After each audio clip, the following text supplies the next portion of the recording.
Hello friends, welcome to all of you on your channel science Guru the best. Please like and share the video. अगर आप channel पर पहली बार है तो subscribe जरूर करना। Class 10 science sample paper third, ये तीसरा सैंपल पेपर मैं आपके लिए लेकर आया हूँ according to the CBSE sample paper released by the CBSE. इसमें वही इंपॉर्टेंट क्वेश्चंस मिलने वाले हैं आपको ब्लूप्रिंट के according, chapter wise 2 marks, 3 marks, 4 marks, section A, B और सी। ठीक है, इससे पहले 2 सैंपल पेपर आपको मैं दे चुका हूं, जो अगर आपने नहीं देखे तो उनके लिंक आपको डिस्क्रिप्शन में मिल जाएंगे, वहां से आप देखो। चैप्टर वाइज इंपॉर्टेंट क्वेश्चंस की एक प्लेलिस्ट है जिसका डिस्क्रिप्शन में लिंक है, वहां से आप देखो ताकि आपको पता चल जाएगी किस चैप्टर में से कौन से क्वेश्चन के आने के चांसेस ज्यादा है। मैंने वही क्वेश्चंस दिए हैं जिनके आने के 100% चांसेस है। So let's move on the video. First question, write the molecular formula of first 2 members of homologous series having functional group OH। Also draw their bond line structure. Question समझ में आ गया आपको। देखो, मोलिकुलर फॉर्मूला है first 2 members homologous series की जिनके functional group OH हो, उनका हमको मोलिकुलर फॉर्मूला लिखना है। फंक्शनल ग्रुप OH होता है एल्कोहल का, और ड्रॉ करना है बॉन्ड लाइन स्ट्रक्चर। तो देखो, OH फंक्शनल ग्रुप वाले फर्स्ट 2 मेंबर ये है मीथेनॉल और इथेनॉल। भाई एक कार्बन वाले को हम बोलते हैं मीथ, ठीक है, एक कार्बन वाले को बोलते हैं मीथ, और यहाँ पर फंक्शनल ग्रुप OH है तो OH का सफिक्स जुड़ता है ओल। ऑल इज द सफिक्स, ठीक है। तो मीथेन का ई हटा के ओल जोड़ दो तो क्या हो गया, मीथेनॉल, मीथेनॉल, ठीक है। अगले को बोलते, 2 कार्बन वाले को बोलते ईथ, इथेन लिखते हैं ना, तो ई को हटा के ओल जोड़ दो तो क्या हो गया, इथेनॉल, इथेनॉल, ठीक है। C2H5OH भी लिखते हैं इसको, या ऐसे भी लिख सकते हैं CH3CH2OH, ये CH3OH होता है। भाई मीथेन में CH4 होता है ना, तो CH4 में से एक हाइड्रोजन हटा दो, एक हाइड्रोजन हट जाएगी तो CH3 हो जाएगा, और जो हाइड्रोजन हटी उसके साथ में ये फंक्शनल ग्रुप जुड़ जाएगा, OH जुड़ जाएगा। तो ये फॉर्मूला होता है। भाई मीथेन का फॉर्मूला क्या होता है, ये होता है 4 हाइड्रोजन, ये मीथेन है। यहाँ से एक हाइड्रोजन को रिप्लेस करके इस हाइड्रोजन की जगह कौन आ गया, एल्कोहल, फंक्शनल ग्रुप OH, तो क्या बन गया, मीथेनॉल। ऐसा यहाँ पर है। 2 कार्बन वाले का फॉर्मूला क्या होता है, C2H6 होता है, तो 5 तो हाइड्रोजन है यहाँ पर, 1 2 3 4 5, और एक हाइड्रोजन को हटा के उसकी जगह एल्कोहल का OH आ गया, तो इथेनॉल, ठीक है। ये बॉन्ड लाइन स्ट्रक्चर होगी। अगला क्वेश्चन देखो, define atomic radius, give its unit. Atomic radius को डिफाइन करना है। तो एटॉमिक रेडियस यानी radius of the atom, atom की रेडियस, और एटम की रेडियस की क्या होती है, एटम के सेंटर पार्ट जिसको हम कहते हैं न्यूक्लियस। तो न्यूक्लियस के सेंटर से लेके आउटर मोस्ट जो भी सेल उसमें बन रहा है, KLMN, जो आउटर मोस्ट सेल है वहां तक की जो डिस्टेंस है उसको हम कहते हैं atomic radii. Atomic radius is the distance between the centre of nucleus and the outer most shell of an isolated atom. Atom कैसा होना चाहिए, आइसोलेटेड होना चाहिए, ठीक है, अकेला सिंगल एटम होना चाहिए। इसकी यूनिट होती है एक तो एंगस्ट्रम और एक होती है पिकोमीटर। बुक में ये पिकोमीटर पर वाली दे रखी है। हाइड्रोजन के एटम की atomic radii, atomic radius 37 picometre होती है, ठीक है। ये बहुत ही कम यूनिट होती है। अगर इनको हम मीटर में लिखेंगे तो एंगस्ट्रॉम 10⁻⁻10 और इस तरह से आएगा। तो आप एंगस्ट्रॉम और पिकोमीटर याद रखना, पिकोमीटर लिख देना, ये राइट आंसर है। एंगस्ट्रॉम भी लिख सकते हो, पिकोमीटर लिख देना। हाइड्रोजन की 37 याद रखना। क्वेश्चन नंबर 3 देखो, ये क्वेश्चन जो है ना रिप्रोडक्शन वाले चैप्टर में से, some flower of bottle gourd and pumpkin develop fruits whereas other flowers fail to develop fruits, what may be the reason. देखो, तो आपको यहाँ पर ध्यान क्या रखना है कि बॉटल गार्ड और पंपकिन कैसे फ्लावर है, ये इंपॉर्टेंट क्वेश्चन है। यूनिसेक्सुअल फ्लावर और बाइसेक्सुअल फ्लावर के एग्जाम्पल याद रखो, स्पेशली जो बुक में दे रखे वो तो आपको होनी चाहिए। इससे पहले वाले सैंपल पेपर में भी मैंने आपको ये क्वेश्चन करवाया है इसी तरह का, यूनिसेक्सुअल फ्लावर, बाइसेक्सुअल। तो यूनिसेक्सुअल फ्लावर में क्या होंगे, इधर फ्लावर में भी मेल और फीमेल। तो मेल फ्लावर तो क्या प्रोड्यूस करेगा, पोलन। फीमेल जो फ्लावर है वो प्रोड्यूस करेगा फ्रूट। तो जो फीमेल फ्लावर है वही केवल डेवलप होकर फ्रूट्स बनाएगा, मेल फ्लावर तो बनाएगा नहीं। तो यही रीजन है कि कुछ फ्लावर जो है वो डेवलप होकर फ्रूट बना रहे और कुछ नहीं बना रहे। तो आंसर में आप लिख दो कि these are the unisexual flower, so only female flowers will develop into fruits, male flower will not develop into the fruits. ये इसका आंसर हो गया। क्वेश्चन नंबर 4 है रिप्रोडक्टिव हेल्थ। देखो, reproductive health means a total wellbeing in all aspect of reproduction. Do you think sex education should be provided in schools. क्या आप ऐसा सोचते हो कि स्कूल एजुकेशन में सेक्स एजुकेशन होनी चाहिए। तो देखो, ये जो चैप्टर है रिप्रोडक्शन वाला, ये हमारे एजुकेशन में है, हमारे सिस्टम में है, हमारी बुक्स में है, तो इसका कुछ यूजफुलनेस है, कुछ इंपॉर्टेंस है, तभी तो ये है हमारे सिलेबस में, इसलिए हम पढ़ रहे। तो आंसर में हम लिखेंगे yes, it should be there. Reason क्या है, तो उसका रीजन ये है, देखो आंसर में आप ये लिखना, a correct knowledge about reproductive organs, adolescence related changes, sexually transmitted diseases etc. will save the young mind from myth and misconception about sex related aspects and help them to lead a reproductive healthy life. That's why it should be in school curriculum. What? Sex education. भाई society में बहुत सारे myths जो है ना होते हैं, और यंग माइंड जो होते हैं टीनेजर्स, वो उनकी तरफ ज़्यादा अट्रैक्ट होके और थोड़ा मिसगाइड हो सकते हैं। तो इसलिए ज़रूरी है कि उनको ये सारे कंसेप्ट जो इससे रिलेटेड है वो उनके सिलेबस में बताया जाए कि प्यूबर्टी के टाइम क्या क्या चेंजेस आ रहे हैं, वो क्यों आ रहे हैं, बिकॉज ऑफ द हार्मोन्स है। इसी तरह से सेक्स डिटर्मिनेशन में मदर और फादर का रोल है, ये भी हमारी सोसाइटी में बहुत एक बड़ा मिथ है ना। स्पेशली फीमेल को इसके लिए रेस्पॉन्सिबल ठहराया जाता है। पुराने टाइम में ऐसा होता था, अब थोड़ा ये कम हो गया, लेकिन अभी भी जो बैकग्राउंड रूरल एरियाज और वहाँ पर अभी भी इसके लिए जो है मदर को ही रेस्पॉन्सिबल माना जाता है, जबकि हमने देखा कि इसके लिए फादर रेस्पॉन्सिबल है। वो अगर वाई क्रोमोसोम देगा तो बॉय चाइल्ड होगा। इसी तरह से और भी बहुत सारे जो चेंजेस है, जैसे मेंस्ट्रुएशन साइकिल को लेकर बहुत सारे मिथ्स है, ठीक है। तो वो सब कब क्लियर होंगे, वो जो मिसकंसेप्शन है जिससे ये जो टीनेजर्स है वो एक मिसगाइड हो सकते हैं तरीके से, वो तभी उनके दूर होंगे जब उनको एक प्रॉपर गाइडेंस मिलेगी, एक प्रॉपर एजुकेशन मिलेगी। तो इसलिए ये होना चाहिए करिकुलम में। तो इस तरह से आप इनका आंसर लिख दो। सेक्शन एक ये 4 क्वेश्चन हो गए। अब हम नेक्स्ट देखते हैं question number 5 and 6।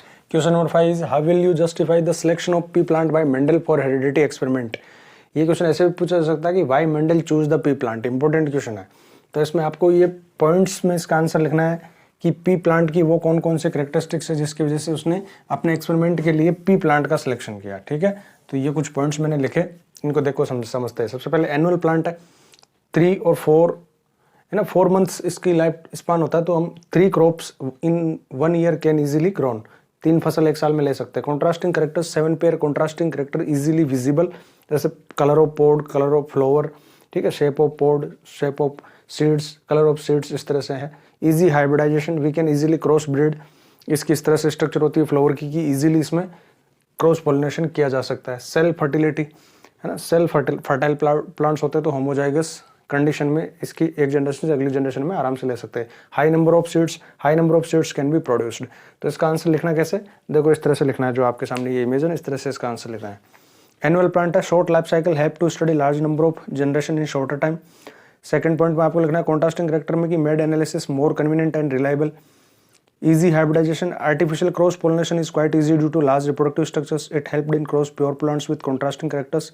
Cell fertility में आपको लिखना है कि made possible to maintain homozygous pure lines for a particular character. High number of seeds, sufficient number of progenies of each generation can be obtained. तो ये इसके पॉइंट्स में लिखना है। इसके और में जो क्वेश्चन है उसको देखो, what is meant by chemical basis of heredity. इसको समझना है आपको कि हेरिडिटी की केमिकल बेसिस का क्या मतलब है। There is a chemical base of heredity, what it mean. तो इसको समझने के लिए आप हेरिडिटी और इनहेरिटेंस को समझो पहले। Inheritance is the process by which characters transfer from one generation to the next generation, and the branch of science in which we study about the inheritance is called heredity. Now the question is that the basis of heredity is the chemical basis of heredity. तो इसका direct आपको answer में लिखना है कि हमें ये पता है कि देखो DNA is a chemical structure, DNA is a chemical, DNA is the basis of heredity, है ना। ये सीक्वेंस है कि न्यूक्लियस होता है सेल के अंदर, न्यूक्लियस के अंदर क्रोमेटिन मटेरियल होता है।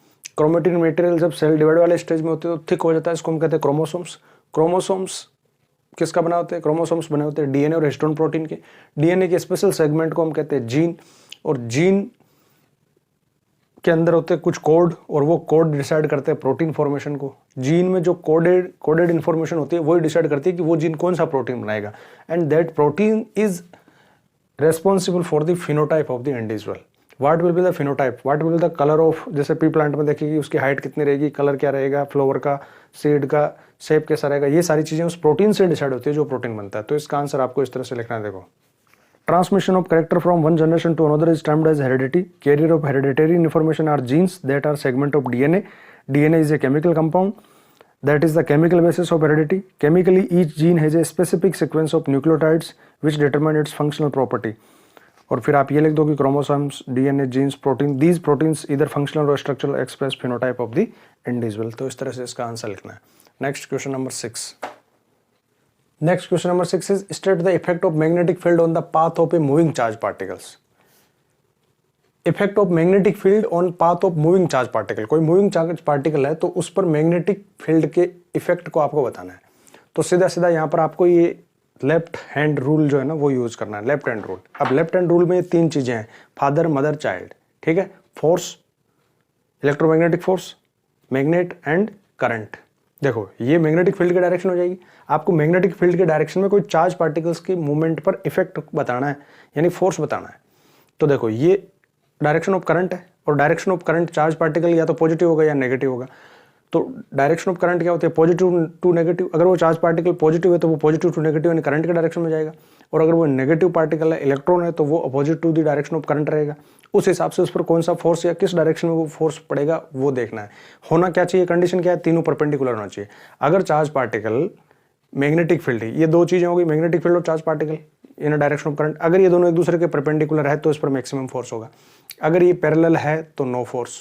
ठीक है, तो अब आपके इसका आंसर में लिखना क्या है, इसके आंसर में ये लिखना है कि if the charge particle is perpendicular to the magnetic field then it will experience a force, the force will displace the charge particle, and the direction of force, direction of displacement of the charge particle will be perpendicular to these two, perpendicular to the both these two direction.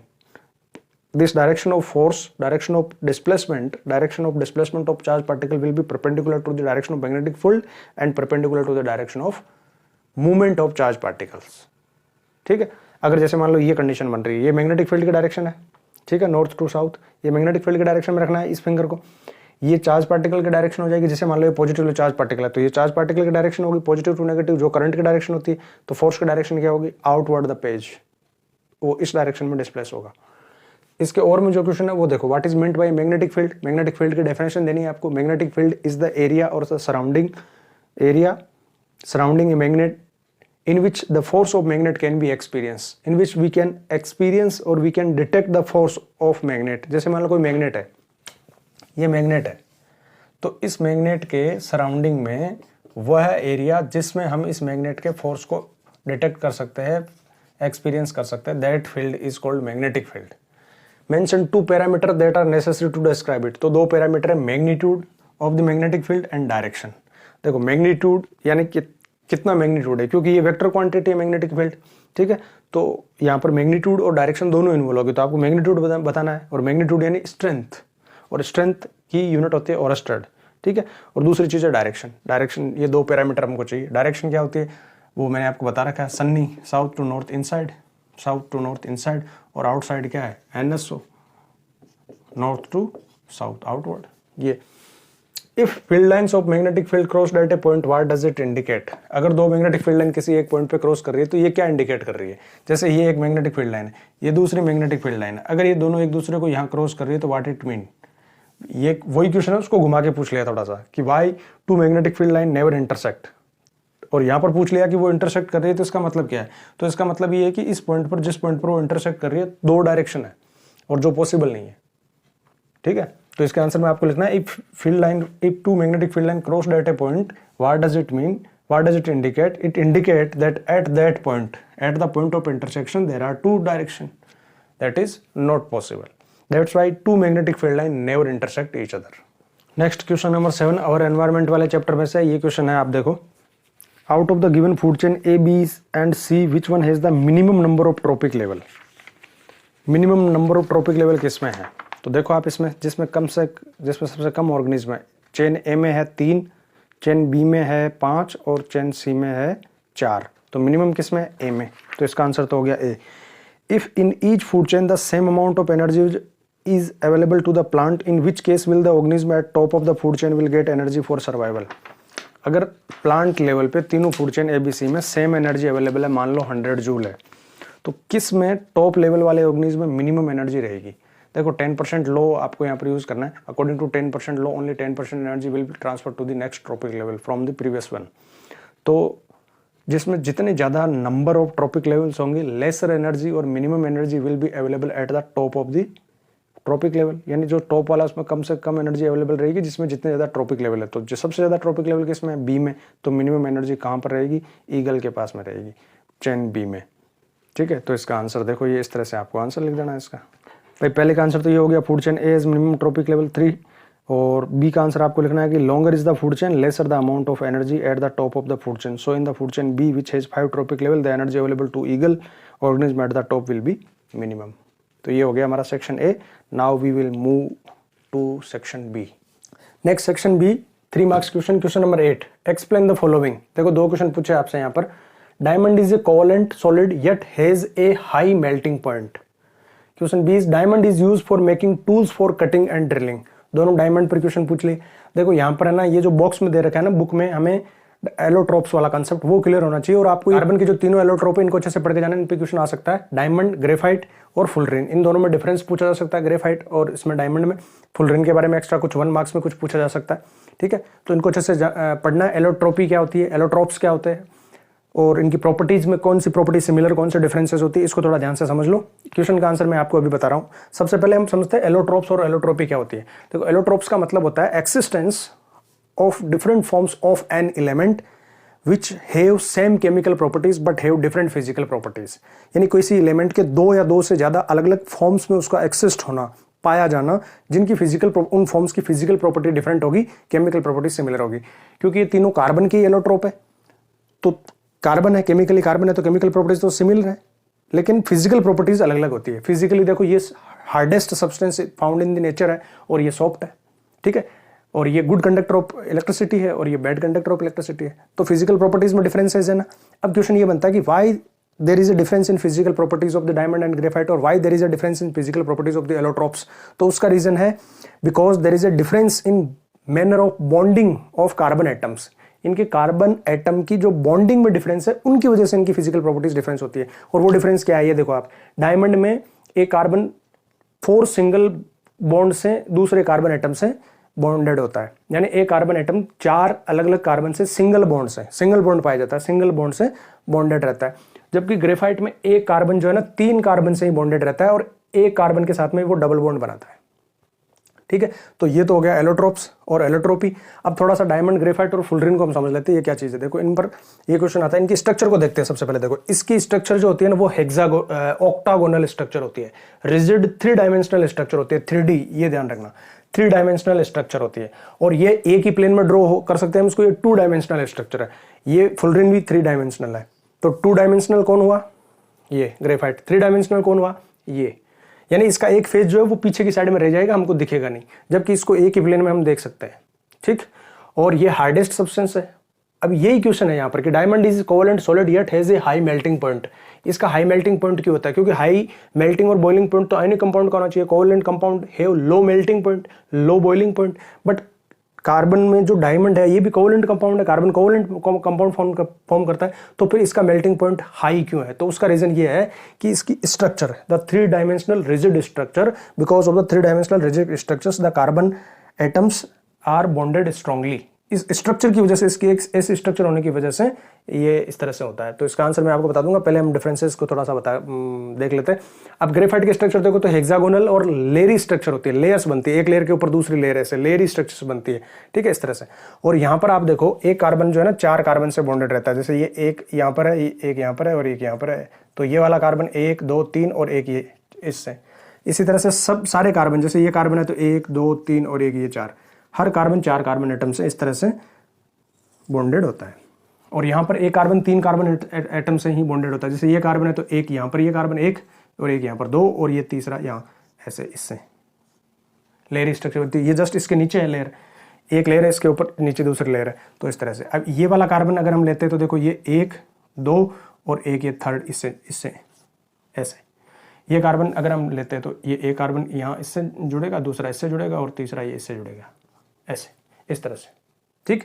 तो slippery good conductor क्यों होता है, क्योंकि यहाँ पर अगर ये single covalent bond बना लेगा ना, यहाँ पर एक कार्बन इसके पास में है ना, एक कार्बन फ्री हो एक इलेक्ट्रॉन फ्री हो सकता है। इट कैन रिलीज और it can free 1 electron, so this free electron can conduct the electricity. Free ions, भाई आयंस, फ्री आयंस अगर अवेलेबल है तो वो कंडक्टर हो जाएगा। तो यहाँ जब डबल बॉन्ड टूट के सिंगल बॉन्ड बनेगा तो एक इलेक्ट्रॉन फ्री हो जाएगा इसके पास, कार्बन के पास, इसलिए गुड कंडक्टर होता है। और यहाँ पर ऐसा होता नहीं है कि यहाँ पर जो है ना कार्बन के चारों इलेक्ट्रॉन जो है ना यहाँ सिंगल बॉन्ड से बंधे हुए, इसलिए स्लिपरी है, स्मूथ है ये, ठीक है, चिकना होता है। ये हार्डेस्ट सब्सटेंस है नेचर में पाए जाने वाला। जो दूसरा क्वेश्चन है ना वो इसीलिए इसी में आ जाएगा। कटिंग और ड्रिलिंग के लिए क्यों यूज़ किया जाता है, क्योंकि ये बहुत ज़्यादा हार्डेस्ट स्ट्रक्चर है, मेल्टिंग पॉइंट और हाई बॉइलिंग पॉइंट होता है। नेचुरल कार्बन को जब बहुत ज़्यादा प्रेशर और बहुत ज़्यादा टेम्परेचर देंगे ना तो वो डायमंड बन जाता है। डायमंड बनता कैसे है, तो डायमंड ऐसे ही बनता है। कार्बन को जब है ना बहुत ज़्यादा प्रेशर, जैसे लगभग 5000 to 6000 एटमॉस्फेरिक प्रेशर अगर हमें इसको प्रोवाइड करें और लगभग 2000 केल्विन के आसपास अगर टेम्परेचर इसको देवे ना, तो इतने टेम्परेचर और प्रेशर पर कार्बन जो है डायमंड में कन्वर्ट हो जाएगा। ये फुलरिन है, फुलरिन C60 C70 ऐसे अलग अलग होते हैं, यानी जिसमें एक कार्बन 60 दूसरे कार्बन के साथ में इस तरह से चलता है। डोम लाइक स्ट्रक्चर बनती है, जियोडेसिक डोम, जैसे गुंबद होता है ना मंदिर के मस्जिद के ऊपर जो डोम बनता है, डोम लाइक स्ट्रक्चर बनती है, दिखने में फुटबॉल के जैसा दिखता है ये। बंकमिंस्टर फुलर जो आर्किटेक्ट थे यूएस के, उन्होंने सबसे पहले इसको आइडेंटिफाई किया था, इसलिए उनके ओनर में इसका नाम फुलरिन रख दिया। Buckminster fullerene was that geo architect, वो आर्किटेक्ट था। और डोम लाइक स्ट्रक्चर्स इसकी बनती है, C60 C70 इस तरह से ये हो सकते हैं। ठीक है, तो ये लगभग मैंने आपको बता दिया एलोट्रोप एलोट्रोपी इनके डिफरेंसेस के बारे में। अब इन क्वेश्चंस के आंसर पे आ जाते हैं हम। पहला क्वेश्चन ए वाला जो है ना, इसका आंसर देखो आप, ये रहा आपके सामने कि why diamond is a covalent solid yet has a high melting point. क्यों इसका हाई मेल्टिंग पॉइंट होता है? तो इसका आंसर ये है, it is a giant molecule containing a large number of carbon carbon single covalent bond. Network structure है भाई, लार्ज देखो सिंगल सिंगल बहुत सारे बना रहा है, लार्ज नेटवर्क बना रहा है। To break the covalent bond a large amount of energy is needed and hence diamond has a high melting point. To break these covalent bond, इन कोवलेंट बॉन्ड को ब्रेक करने के लिए बहुत ज्यादा हाई एनर्जी हमको चाहिए, इसलिए इसका मेल्टिंग पॉइंट हाई होता है। सेकंड जो बी क्वेश्चन है ना, diamond is used for making tools for cutting and drilling. इसका आंसर देखो आपके सामने ये रहा, diamond is a good conductor of heat and is used for making cutting and drilling tools because the heat generated during cutting and drilling is easily absorbed by the network structure without overheating the diamond tool. Diamond tool जो है ना, ये good conductor of heat है। देखो bad conductor of electricity है क्योंकि free ions produce नहीं करता, लेकिन ये गुड कंडक्टर ऑफ हीट है। हीट का तो ये गुड कंडक्टर है, और हीट का गुड कंडक्टर होने की वजह से जब ड्रिलिंग और कटिंग करेंगे, इसकी टूल्स हैं डायमंड टूल्स हैं, तो जो हीट जनरेट होगी कटिंग और ड्रिलिंग के टाइम में वो इजीली ये नेटवर्क एब्जॉर्ब कर लेगा, तो ओवर हीटेड नहीं होगा, तो ये जो काम है वो आराम से हो जाएगा। तो डायमंड जैसे कांच को काटने के लिए भी है ना, जो कांच ग्लास होता है उसको काटने के लिए, या जो मार्बल को काटने के लिए, पत्थर को काटने के लिए, जितने भी हार्डेस्ट थिंग्स होते हैं उनकी कटिंग के लिए डायमंड ही यूज में आता है। ठीक, तो ये क्वेश्चन नंबर 8 हमारे यहाँ कंप्लीट हो गया। ये आंसर आप देख लो इसको ध्यान से। अब हम नेक्स्ट देखते हैं क्वेश्चन नंबर 9। नेक्स्ट देखो क्वेश्चन नंबर 9 ये है आपके सामने। क्वेश्चन नंबर 9 में 3 क्वेश्चन पूछे ABC। ए पूछा है lithium sodium potassium are all metal that react with water to liberate hydrogen gas, है ना। ये मेटल वाले चैप्टर से भी रिलेटेड कर दिया इसको, लेकिन ये चैप्टर नंबर 5 से है, पीरियोडिक क्लासिफिकेशन से। इसका आंसर आपको चैप्टर नंबर 5 के हिसाब से ही देना है। Is there any similarity in the atom of these element, की इनके एटम में क्या सिमिलरिटी है। तो अब आप सोचो कि लिथियम सोडियम और पोटेशियम के एटम में क्या सिमिलरिटीज होती है। देखो सिमिलरिटीज इन एटम, हम मॉडर्न पीरियोडिक टेबल में क्या देखते हैं कि सिमिलरिटीज कहाँ पर है, chemical properties are the similar in a group में सिमिलरिटीज होती है केमिकल प्रॉपर्टीज। और ये केमिकल प्रॉपर्टी शो हो रही है भाई reaction with water to liberate hydrogen gas. What is this, physical property और chemical property? Chemical properties are similar in group. Why? Because they have same number of valence electron. Chemical properties are decided by the valence electron and all these metals have same valence electron. All these metals are the metal of group number 1। भाई हम modern periodic table में group number 1 की अगर हम बात करें ना, group number 1, तो इसमें क्या है, हलीना की रब से फरियाद, है ना। अगर आपको मॉडर्न पीरियोडिक टेबल में कुछ भी डाउट वगैरह है ना, तो आप मॉडर्न पीरियोडिक टेबल पे मेरे वीडियोस है उनको देखो, ट्रिक से आपको सारी चीज़ें अच्छे से लर्न हो जाएगी, वहाँ से समझ लो इसको। अगर अभी कुछ डाउट है, ट्रेंड्स में भी कुछ प्रॉब्लम है आपको कुछ, तो वो वीडियो देखो, सारी चीज़ें क्लियर हो जाएगी आपकी। देखो लिथियम सोडियम पोटेशियम इन्हीं की बात हो रही है यहाँ पर, तीनों की तीनों मेटल इसी ग्रुप में आ रही है। क्या कॉमन है? They have one valence electron. ठीक है, जब 1 वैलेंस इलेक्ट्रॉन है तो इसलिए इनमें सिमिलरिटीज है। अगला बी क्वेश्चन देखो, बी में क्या पूछा है। बी में ये पूछा है कि helium is the gas which is unreactive and neon is a gas off extremely low reactivity. What if anything do their atoms have in common. इनके एटम में कॉमन क्या चीज है। ठीक है भाई, हीलियम और नियोन इनके एटम में क्या कॉमन चीज है, तो ये आंसर भी आप साथ में देख लो इसका। अब कॉमन क्या चीज है? कॉमन ये है कि हीलियम और नियोन दोनों ये ग्रुप नंबर 18 के मेंबर है। ग्रुप नंबर 18 को अगर हम देखें तो इसमें क्या क्या है, इसमें है हे नेता और कर्मचारी जिंदा रहो। ठीक है, helium, neon, argon, krypton, xenon, radon, all are inert gases. Similarities क्या है? These gases have 8 valence electron, octet is completed in their outer most shell. अब इसमें पहला ही सेल और उसमें 8 नहीं आ सकते, तो इसमें क्या, fully filled valence shell. So what is common in helium and neon? Common is that they have fully filled outer most shell. ये मत लिखना कि ऑक्टेट कंप्लीटेड है दोनों का, इसका ऑक्टेट नहीं होता, इसमें ऑक्टेट होता ही नहीं है। एटॉमिक नंबर 2 होता है तो इसमें एक ही सेल बनता है, ये न्यूक्लियस हो गया, फर्स्ट के सेल बन गया। और फर्स्ट के सेल में मैक्सिमम कितने इलेक्ट्रॉन आ सकते हैं? 2n² वाले फॉर्मूले से 2 × 1 का स्क्वायर 2, तो इसमें 2 इलेक्ट्रॉन होते हैं। लेकिन जब एक ही सेल है तो वही आउटर मोस्ट सेल है, तो outer most shell fully filled हुआ कि नहीं हुआ? Outer most fully filled. इसी तरह से नियोन में 2 सेल बनते हैं, ये न्यूक्लियस, ये फर्स्ट सेल के सेल जिसमें 2 इलेक्ट्रॉन, और ये एल सेल जिसमें 8 इलेक्ट्रॉन। तो इसका आउटर मोस्ट सेल कौन सा है? सेकंड वाला, ये एल सेल, और ये फुली फिल्ड है कि नहीं? ये भी fully filled outer most shell, इसके पास भी fully filled outer most shell, तो ये इनमें कॉमन है। थर्ड क्वेश्चन देखो, थर्ड क्वेश्चन में है कि मेटल अमंग फर्स्ट 10 एलिमेंट, जो फर्स्ट 10 एलिमेंट है हाइड्रोजन से लेके और नियोन तक, ठीक है, इनमें कौन कौन से मेटल है ये आपको बताना है। 10 याद होना चाहिए आपको। इसमें केवल दो ही मेटल है, लिथियम और बेरिलियम, इनके अलावा कोई मेटल नहीं है, और ये दोनों लेफ्ट साइड में प्लेस्ड है। अगर हम देखें सबसे पहले ग्रुप नंबर 1 में हाइड्रोजन नॉन मेटल है, ठीक है, येलो कलर में अलग से दिखा रखा है इसको। वैसे येलो कलर वाली नॉन मेटल इधर है राइट साइड में, लेकिन लेफ्ट साइड में ऊपर ये येलो कलर में ये नॉन मेटल हाइड्रोजन 1 नंबर पे। 2 नंबर पे हीलियम जो 18 में इधर लास्ट में, तो ये भी इनर्ट गैस हो गई। अब 3 नंबर पे इसके नीचे लिथियम, ये मेटल आ गई, ठीक है। फिर नंबर 4 पे कौन है, बेरिलियम, और बेरिलियम कहाँ है, इससे नेक्स्ट अगले ग्रुप में, ग्रुप नंबर 2 पे बेटा मांगे कार स्कूटर, लिथियम बेरिलियम। अब उसके बाद में बोरॉन, ठीक है, बोरॉन यहाँ पर है ग्रुप नंबर 13 में, बोरॉन, फिर कार्बन, नाइट्रोजन, ऑक्सीजन, फ्लोरीन और नियोन, ठीक है। कार्बन से नॉन मेटल स्टार्ट हो जाती है, कार्बन खुद भी नॉन मेटल ही है, कोवलेंट कंपाउंड बनाता है, और ये सारी नॉन मेटल है ही। और बोरॉन भी मेटलॉइड है। बोरॉन मेटलॉइड में जिग पट्टी जो बनती है ना, बस्सी, मैंने बता रखा है उसमें वीडियो में, आप देखो इस चैप्टर की वीडियोस में, बस्सी जैसे सब टिपो, तो ये जो जिग पट्टी बनती है ना वो मेटलॉइड है। तो बोरॉन, बस्सी, इसके नीचे सिलिकॉन, ठीक है, और Jassi, germanium, arsenic, SB, antimony और टेलुरियम, ये सारी मेटलॉइड होती है। तो ये मेटलॉइड आ गई, ये सारी नॉन मेटल है।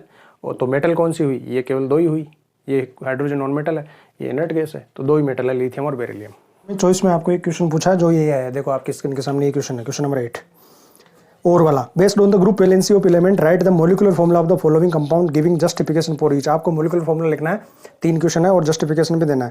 तो पहले में पूछा आपसे oxide of first group element, second में पूछा है halide of element of group 13, और थर्ड में पूछा है compound form when element A group 2 combine with an element B of group 17। Question समझ में आ गया, यानी मॉलिक्यूलर फॉर्मूला बनाना है और जस्टिफिकेशन बताना है। Oxide of first group element, first group element का ऑक्साइड बनाना है। मान लो फर्स्ट ग्रुप का कोई भी एलिमेंट है, जैसे हलीना की रफ से फरियाद, इसमें से कोई भी ले लेते हैं। सोडियम है, सोडियम ले लिया, सोडियम का ऑक्साइड क्या बनेगा, फर्स्ट ग्रुप है तो वैलेंसी क्या हो जाएगी 1, ऑक्साइड यानी ऑक्सीजन, ऑक्सीजन की वैलेंसी कितनी होती है 2, तो फॉर्मूला क्या बनेगा इसकी, इसके बाद इसकी वैलेंसी, इसके बाद तो Na2O, यही बनता है, ठीक। आपको Na नहीं लिखना है, ये मैंने समझाने के लिए बताया आपको। यहाँ पर सपोज करना, suppose the first group element is X, suppose the element is X एक एलिमेंट है, then oxide of X is O, valency of X is 1 because it belongs to group 1, they have 1 valence electron, valence is 1. Oxygen have 2 valency, when we cross the valencies then formula will be X के बाद क्या लिखेंगे 2, O के बाद कुछ नहीं लिखेंगे, X2O, X की जगह Na आ गया, ये बन गया। सेकंड क्वेश्चन है हैलाइड ऑफ ग्रुप 13, हैलाइड क्या होते हैं, तो देखो ऑक्सीजन का ऑक्साइड बन जाता है, इसी तरह से हेलोजन का हैलाइड बनता है। हेलोजन क्या होते हैं, ग्रुप नंबर 17 के जो मेंबर है ना, हेलोजन, हेलोजन जो वर्ड आया ना, हेलोजन, हेलोजन का मतलब होता है साल्ट प्रोड्यूसिंग, हेलो का मतलब होता है साल्ट, जन producing, salt producing element, group 17। फिर कल बार आई आंटी, फ्लोरीन, क्लोरीन, ब्रोमीन और आयोडीन, ये हेलोजन है, ये हैलाइड बनाते हैं, साल्ट प्रोड्यूसिंग है। देख लो आप इनके सबके साल्ट ही बनते हैं NaCl, MgCl, AgBr, ठीक है, NaBr, सब आयोडाइड, AgI, NaI, कुछ भी बना लो। सबकी वैलेंसी कितनी होती है, ग्रुप 17 की वैलेंसी कितनी होती है 1, वैलेंस इलेक्ट्रॉन कितने हैं 7, जब वैलेंस इलेक्ट्रॉन 7 है तो वैलेंसी क्या होती है 8 - 7 1, तो इनकी वैलेंसी भी 1 है। अब आपको हैलाइड बनाना है ग्रुप 13 के, ग्रुप 13। अब ग्रुप नंबर 13 में है तो ग्रुप नंबर 13 कौन सा है, ग्रुप नंबर 13 है बोरोन वाला, ठीक है, बैंगन, आलू, गाजर, इंथेला, ये ग्रुप 13 है भाई, बैंगन, आलू, गाजर, इंथेला, ठीक है, ये वाला। तो एल्यूमिनियम 13 पे, एल्यूमिनियम का हैलाइड बनाना है। एल्यूमिनियम को आप क्लोरीन के साथ बनाओ भाई, क्या बनेगा, एल्यूमिनियम क्लोराइड क्या बनता है AlCl3 बनता है, ठीक है। बोरोन का बना लो बोले, एल्यूमिनियम का ब्रोमाइड बना लो, बोरोन का ब्रोमाइड बना लो, कैसे बना लो सबके साथ में, क्योंकि इनकी वैलेंसी 1 है और इनकी वैलेंसी 3 है, तो यहाँ पर 3 लगेगा। इनकी वैलेंसी ग्रुप 13 की वैलेंसी कितनी है 3, ग्रुप नंबर 13 है, ग्रुप नंबर -10 करो 3, वैलेंस इलेक्ट्रॉन 3 तो वैलेंसी भी 3, इनकी वैलेंसी 3 है, तो हैलाइड। अब जैसे मान लो ग्रुप 3 का कोई एलिमेंट है, हमने मान लिया कि एलिमेंट इज X और इसका हैलाइड जैसे मान लिया, हमने मान लिया Y, halogen is the Y।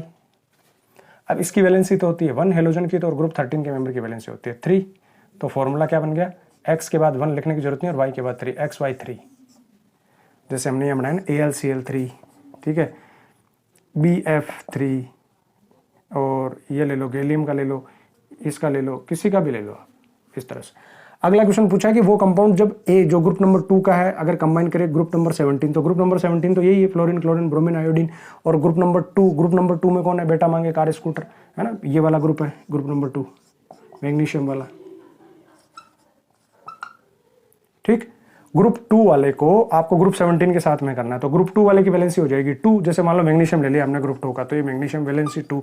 और ग्रुप 17 में जैसे मान लो हमने क्लोरीन ले लिया, वैलेंसी 1। तो फॉर्मूला क्या बन जाएगा भाई, मैग्नीशियम के बाद 1 लिखने की जरूरत नहीं, क्लोरीन के बाद 2, तो मैग्नीशियम क्लोराइड MgCl2 बन गया ना। अब इनको आप ए और बी की फॉर्म में लिखना है, तो देखो ए लिख दिया ग्रुप 2 का वैलेंसी 2, बी लिख दिया ग्रुप 17 का वैलेंसी 1। फॉर्मूला क्या बन गया भाई, ए के बाद 1 लिखने की जरूरत नहीं है, बी के बाद 2 लिखेंगे, तो AB2। कंपाउंड क्या बन गया, AB2। ठीक है, जस्टिफिकेशन साथ साथ देते जाएंगे, वैलेंसी वाला बता देंगे। ठीक, next question number 10। Question number 10 क्या कह रहा है, crossing of A P plant with purple flower and P plant with white flower produced 50 plant with only purple flower. On selfing the plant produced 480 plants with purple flower and 160 plants with white flowers. Explain the genetic mechanism accounting for the above result. तो genetic mechanism को आपको explain करना है, और ये mono hybrid cross है, आपको समझ में आ ही गया होगा। रीजन बता देना कि ये रिजल्ट जो मिला ना वो क्यों मिला। देखो, in first F1 generation only dominant will appear, so all will purple is dominant, white is recessive. In next F2 generation this ratio is 3:1, 3:1, 480 160, ये 3:1 में, so ये डोमिनेंट होंगे पर्पल, और ये वाला क्या होगा, रिसेसिव होगा। तो इसका आंसर देखो, ये आंसर है आपके सामने। In this breeding experiment, ratio purple to white flower is approximately 3:1 in F2 generation. This ratio is according to Mendelian monohybrid cross. The cross further explain the following fact. That is, first, F1 is represented only by dominant trait, that is purple colored flower. Second, both the traits, that is purple and white flower color, appear in F2 generation. ये बता देना आपको। तो mono hybrid cross आपको clear है ही नहीं है, तो इसका वीडियो है मोनो हाइब्रिड में, बायोलॉजी वाली प्लेलिस्ट में, आप वहाँ से अच्छे से इसको देख लो, समझ लो। भाई F1 जनरेशन में all plant will be dominant, तो यहाँ पर डोमिनेंट कौन है, purple flower is dominant. In F2 both will appear in 3:1, phenotype is 3:1, genotype is 1:2:1। भाई F1 में सारे के सारे प्लांट कैसे होंगे, पर्पल होंगे, ये होंगे। और F2 में क्या होंगे, F2 में देखो एक प्लांट तो ऐसा बनेगा, ठीक है, और 2 प्लांट ऐसे बनेंगे इस तरह के, और एक प्लांट ऐसा बनेगा। ये कैसा है, वाइट। ये फिनोटाइप इन तीनों का सेम है, फिनोटाइप दिखने में ये पर्पल दिखेंगे, तो 3:1 इज द फिनोटाइप। लेकिन जीनोटाइप कैसा है, ऐसा जेनेटिक कॉम्बिनेशन केवल एक का है, ऐसा 2 प्लांट है और ऐसा एक है, तो 1:2:1 is the genotype in F2 and 3:1 is the phenotype in F2। Phenotype genotype में अगर कोई कंफ्यूजन है, इनकी वीडियोस है, वहाँ से आप देख सकते हो। क्वेश्चन नंबर 11 देखो, ये क्वेश्चन है, state right hand thumb rule to find the direction of magnetic field around a current carrying straight conductor. B में 2 क्वेश्चन पूछे, how will the magnetic field be affected on increasing the current through the conductor and reversing the direction of flow of current in the conductor. तो देखो, right thumb rule केवल एक ही है, right hand thumb rule, और इसमें केवल 2 ही चीज़ें involve है, ठीक है। एक तो है डायरेक्शन ऑफ करंट, अगर हम डायरेक्शन ऑफ करंट में अपना थंब रखें तो मुड़ी हुई अंगुलियां डायरेक्शन ऑफ मैग्नेटिक फील्ड बताएगी, ठीक है। और तो इसका स्टेटमेंट लिखना है आपको कि if we hold the current carrying conductor in our right hand and the direction of current in the conductor is in the direction of thumb, then the curly finger, the wrapped finger will show the direction of magnetic field or direction of magnetic field lines। ये हो गया statement. अब इसमें जो question पूछे ना, वो ए और बी, वो क्वेश्चन देखो आप कि how will magnetic field be affected on increasing the current through the conductor and reverse the direction of flow of current in the conductor. तो देखो, ये मैग्नेटिक फील्ड जो है ना, इन 3 चीज़ों पर डिपेंड करता है, ठीक है। Magnetic field is directly proportional to the current. If we increase the current, magnetic field strength will also increases. Number of turns in the conductor, अगर सर्कुलर कंडक्टर है, ठीक है, या कोयल है, तो उसमें जितने ज़्यादा घेरे होंगे, टर्न्स होंगे, उतना ही ज़्यादा मैग्नेटिक फील्ड होगा। इसके भी डायरेक्टली प्रोपोर्शनल है, और डिस्टेंस के इन्वर्सली प्रोपोर्शनल है। यानी उस करंट कैरिंग कोयल्स हैं या स्ट्रेट कंडक्टर, तो स्ट्रेट कंडक्टर से जितना डिस्टेंस पर हम मूव करेंगे, उतना ही इसकी क्या हो जाएगी, मैग्नेटिक फील्ड की स्ट्रेंथ डिक्रीज हो जाएगी। इट स्टेट, ये पहले तो एक आंसर है राइट हैंड थंब रूल के statement. It state that if you are holding a current carrying straight conductor in your right hand such that the thumb points towards the direction of current, then your finger will wrap around the conductor in the direction of the field line of the magnetic field. और B का answer है, if the current is increase, magnetic field strength also increases, क्योंकि directly proportional है। और अगर हम direction change कर देंगे तो मैग्नेटिक फील्ड की डायरेक्शन भी चेंज हो जाएगी. If the direction of current is reverse then direction of magnetic field also get reversed. Next है question number 12. Next is question 12. देखो यहाँ और चॉइस करके दो क्वेश्चन पूछे. सिंपल ये दोनों क्वेश्चन देख लेते हैं फटाफट इनको. Give differences between ammeter and voltmeter. Difference बताना, तो ये इसको हम बताएंगे अभी आगे. इसके चॉइस में है on what factors resistance of a conductor depend and how. Resistance किन किन फैक्टर पर डिपेंड करता है, तो ये देखो इंपॉर्टेंट क्वेश्चन है वैसे. रेसिस्टेंस और रेसिस्टिविटी. तो रेसिस्टिविटी जो है ना, रेसिस्टिविटी केवल एक ही चीज पर डिपेंड करती है, वो है नेचर ऑफ मटेरियल. ठीक है, नेचर ऑफ मटेरियल. और रेसिस्टेंस इन चार चीजों पर डिपेंड करता है. अब रेसिस्टेंस के चार फैक्टर कौन कौन से है, तो length, area, nature of material और टेम्परेचर. और कैसे डिपेंड करता है, तो देखो लेंथ के तो डायरेक्टली प्रोपोर्शनल होता है. If you increase the length, जैसे ये कंडक्टर है, हमने इसकी लेंथ इंक्रीज कर दी तो इसका रेसिस्टेंस ज़्यादा आएगा, इसका रेसिस्टेंस ज़्यादा आएगा. एरिया ऑफ क्रॉस सेक्शन की इन्वर्सली प्रोपोर्शनल है. यानी अगर हमने एक वायर ये लिया जिसका एरिया ऑफ क्रॉस सेक्शन थोड़ा कम है, और एक वायर ये लिया, मान लो दोनों की लेंथ सेम है, इसका एरिया ऑफ क्रॉस सेक्शन ज़्यादा है, तो जिसका area of cross section A ज़्यादा है ना, उसका रेसिस्टेंस कम होगा, तो इसका रेसिस्टेंस कम होगा. नेचर ऑफ मटेरियल, जैसे हमने देखा कि सिल्वर का सबसे कम होता है रेसिस्टेंस. ठीक है, कॉपर का, एल्यूमिनियम का सिल्वर से थोड़ा ज़्यादा रेसिस्टेंस होता है. तो सबका अलग अलग होता है. जो गुड कंडक्टर होते हैं उनका रेसिस्टेंस कम होता है, जो इंसुलेटर होते हैं उनका रेसिस्टेंस बहुत ज़्यादा होता है. टेम्परेचर के साथ वेरी करता है. If we increase the temperature resistance also increases. जैसे जैसे टेम्परेचर इंक्रीज होगा वैसे वैसे रेसिस्टेंस भी इंक्रीज होता है. अब क्वेश्चन नंबर 1 का आंसर देख लेते हैं. ये आपके सामने आंसर है. देखो, एमीटर मेजर क्या करता है, इलेक्ट्रिक करंट. वोल्टमीटर क्या मेजर करता है, पोटेंशियल डिफरेंस. एमीटर कैसे जोड़ते हैं, सीरीज में. वोल्टमीटर कैसे जोड़ते हैं, पैरेलल में. एमीटर सीरीज में जुड़ता है, पूरा करंट इसके अंदर से होकर जाएगा, तो एमीटर का रेसिस्टेंस हमें मिनिमम रखना है, जितना हम रख सकते हैं, ताकि वेस्टेज ऑफ करंट ना हो. और ये करंट नहीं जाना चाहिए, इसमें केवल पोटेंशियल डिफरेंस मैटर कर रहे हैं, इसलिए इसका रेसिस्टेंस मैक्सिमम होता है. Highest maximum resistance of voltmeter is very high और resistance of the ammeter is very low, minimum होता है. तो ये डिफरेंस है, देख लो आप इसके सामने. एमीटर है, पहला पॉइंट है it measure electric current. Voltmeter में it measure the potential difference. Second point में ammeter connected in series, voltmeter connected in parallel. और लो रेसिस्टेंस डिवाइस एमीटर, और वोल्टमीटर हाई रेसिस्टेंस डिवाइस है. सेक्शन बी का last question है, देखो environment वाले chapter में से है. Our environment. Mister Ravi is eating curd yoghurt. Identify the trophic level he should be considered as occupying. वो कर्ड ले रहा है, ठीक है, दही खा रहा है वो, तो कौन से ट्रॉपिक लेवल पर आएगा. तो देखो दही किससे मिलेगा, गाय भैंस से. ठीक है, डेयरी एनिमल से. और डेयरी एनिमल्स यानी हर्बीवोर. और हर्बीवोर किस पे डिपेंड करते हैं, ग्रीन प्लांट पे. तो ये ग्रीन प्लांट हो गया ट्रॉपिक लेवल फर्स्ट. हर्बीवोर जो काऊ बफेलोज है वो हो गया सेकंड लेवल पे. They will produce the curd and milk. And Ravi that is the man occupying the third trophic level. तो इसका आंसर हो जाएगा ट्रॉपिक लेवल थर्ड. ठीक है, और ये तो इजी सा क्वेश्चन है. Name the ultimate energy source of all ecosystem. तो ultimate source of energy on the earth is the sun, the sun. और ये भी लिख सकते हो आप, सोलर रेडिएशन. तो अब देखते हैं हम question number 14 and 15, section C, 4 marks, case study based question. Section C. This section has 2 case based question, 14 and 15. Each question is followed by 3 sub question A, B and C. Part A, B are compulsory and C has an internal choice. ठीक है, A, B करना ही है और C में आपको एक choice मिलेगी. Question number 14 देखो, ये रहा आपके सामने, ये क्वेश्चन है. Many strategies are adopted to maintain reproductive health, such as fertile couples and people of marriageable age group should know about available birth control devices, care of pregnant mother, postnatal care of the mother and child, importance of breastfeeding, equal importance for the male and female child, etc. So these are the issues और the education related to reproductive health. यानी ये सब चीज़ें हमें reproductive health के बारे में जाननी चाहिए. जो भी मैरिजेबल कपल है उनको इन चीज़ों के बारे में पता होना चाहिए. ठीक है, इनके बारे में अवेयर होने चाहिए. अब इसमें क्वेश्चन पूछे आपको A, B, C. A में है give reason for avoiding frequent pregnancies by woman. B है explain the barrier method of contraception with giving 1 example. और C में है explain the chemical method of contraception with giving 1 example. इसके choice में जो question है वो है explain the surgical method of contraception giving 1 example.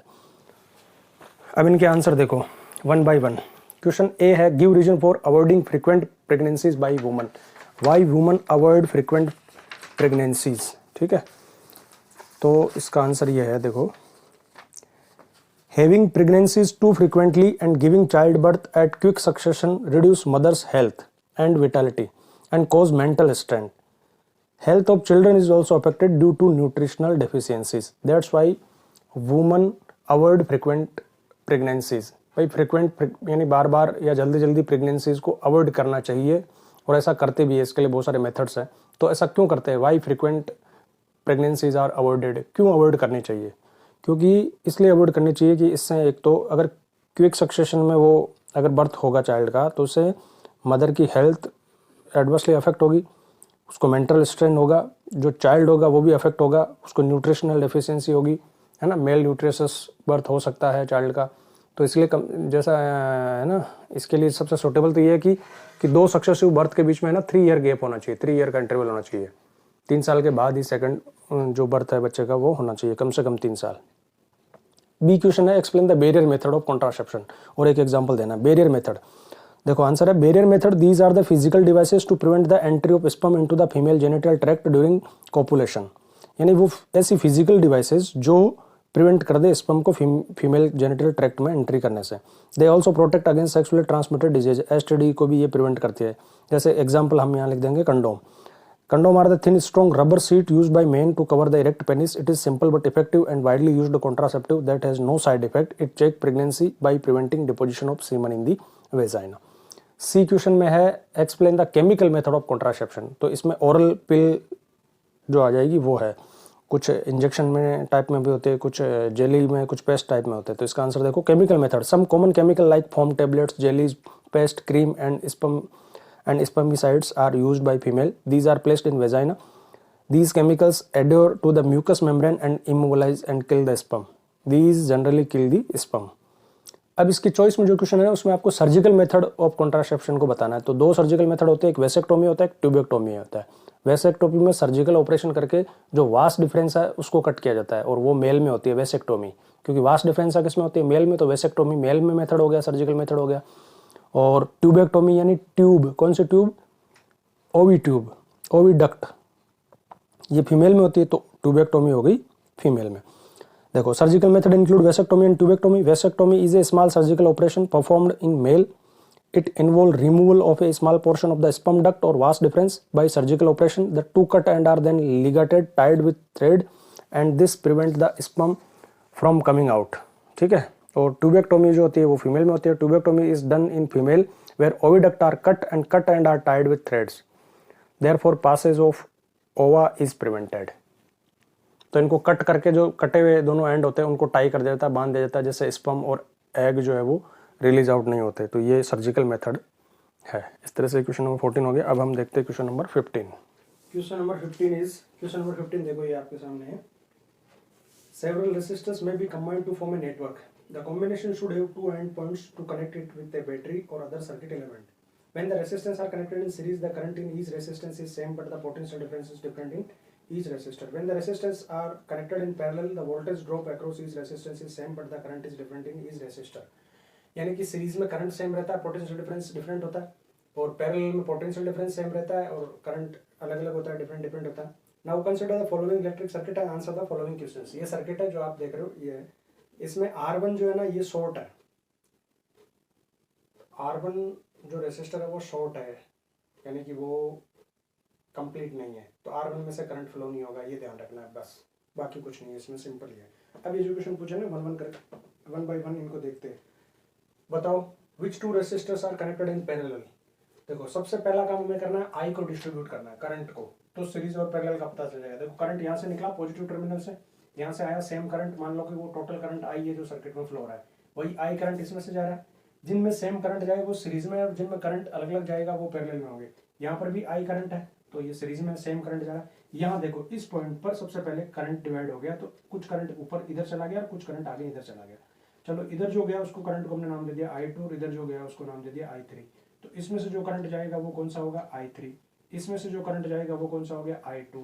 तो I2 और I3 अलग अलग करंट जा रहा है, इसका मतलब ये दोनों R2 और R3 क्या है, पैरेलल में है। ठीक है। अब देखो वो I3 करंट यहाँ तक आ गया, अब आगे तो जाएगा नहीं क्योंकि ये तो शॉर्ट है, तो वो I3 करंट यहाँ आ गया, और इधर से जो करंट जा रहा है ऊपर वो कौन सा है, वो I2 है। I2 और I3 करंट यहाँ मिल गए, और यहाँ I2 और I3 वापस प्लस होकर क्या बन गया, I। तो यहाँ करंट I फ्लो हो रहा है, यहाँ भी करंट I फ्लो हो रहा है, इसमें से भी करंट I फ्लो हो रहा है, करंट I इसमें से, करंट I इसमें से। तो ये दोनों तो हो गए सीरीज में सेम करंट जा रहा है, और ये दोनों हो गए पैरेलल में, क्योंकि इसमें से I2 करंट जा रहा है और इसमें से I3 करंट जा रहा है। तो इनमें डिफरेंट करंट है, तो ये दोनों पैरेलल में है। तो अब जिसमें पूछा है ना कि कौन से पैरेलल में है, कि which are connected in parallel, R2 and R3 are connected in parallel, which are connected in series, तो R4 and R5 are connected in series, ठीक है। और if each resistor is of 2 ohm then what current will flow through the circuit, भाई total current निकालना circuit का, तो total current के लिए I is equal to V upon R, total V upon total R, total V जितने की battery है 5 volt की बैटरी है, तो 5 वोल्ट अपॉन टोटल R निकालना है सिस्टम का।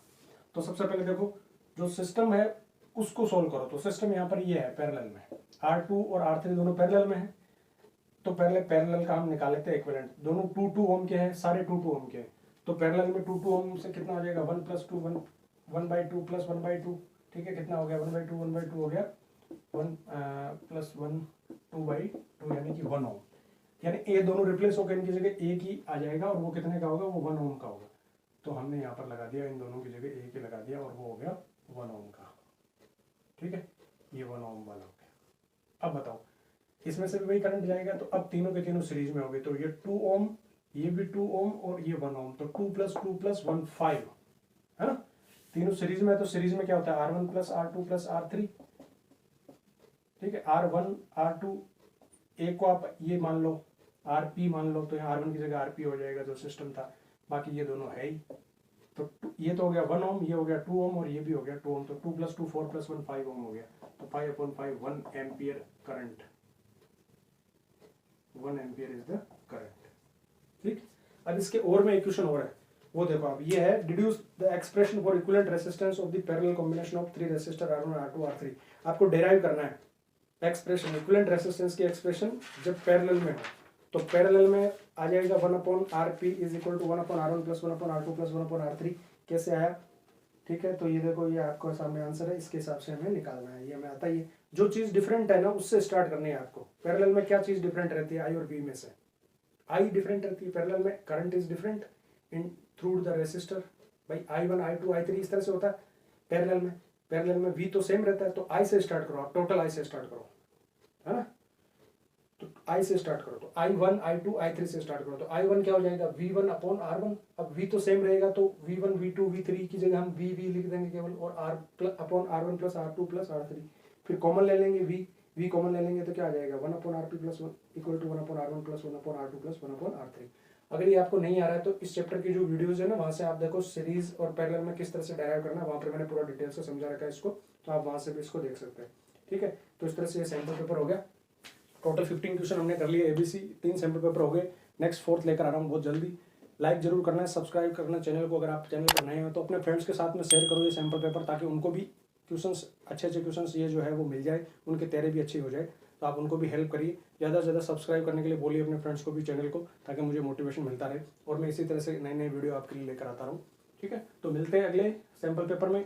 अच्छा एक चीज़ जो मैं बताना चाहता हूँ कि ये जो क्वेश्चंस हैं इनमें अगर किसी में भी डाउट है आपको, या पूरे सिलेबस में जो आपका टर्म 2 का सिलेबस है इसमें किसी भी टॉपिक में किसी चैप्टर में अगर आपको डाउट है, तो प्लेलिस्ट में आपको चैप्टर वाइज और subject wise chemistry physics biology की अलग अलग से प्लेलिस्ट मिल जाएगी। कुछ इंपॉर्टेंट क्वेश्चंस के चैप्टर वाइज इंपॉर्टेंट क्वेश्चंस की प्लेलिस्ट है, वहाँ पर सारे क्वेश्चंस इंपॉर्टेंट मैंने सोल्व कर रखे, तो वहाँ से आप देख सकते हैं, जो भी आपकी डाउट है वो 100% क्लियर हो जाएगी अगर आप वो वीडियोज़ को देखते हैं, ठीक है। तो मिलते हैं नेक्स्ट वीडियो में, टिल देन बाय।